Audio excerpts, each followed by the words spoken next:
We're going to look at the impact of the swing path on the forehand. Yeah, she cheats.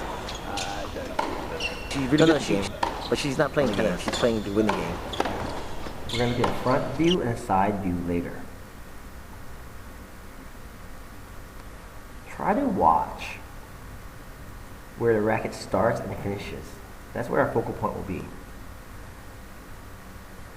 See how the racket starts by your hip and they come through with upward motion, but they're coming through impact point. High prep, weight in the back foot as before, we talked about that. But watch your swing path as he brings the racket down to his hip level, and he's going to bring the racket head straight through the ball to us, because you'll see the face of the racket right there, hip level. The key is going to be you want to go through the ball as straight a line as possible with a slight tilt up. But because you're going to follow through up, notice where impact point is now. Let's see where the hip is previously. See, the hand is above the line, but the racket is in line with the hip.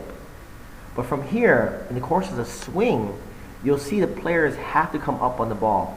You're going to extend your arm out to your target, flat line as much as possible, and follow through. So your swing path has to come up and over, because you're not going to come across your body. The hand's going to be higher, starts at your hip, you follow through all the way up and over. So I'm visualizing a straight line going through the ball about 45 degrees, and then a rapid follow through at the end of the swing. Circular, then linear at the end.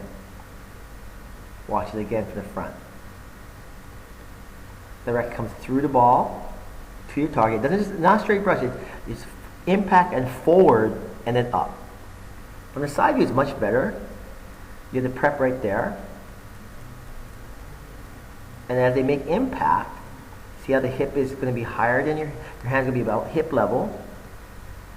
You're going to have your weight and your back foot transition your weight to your front foot.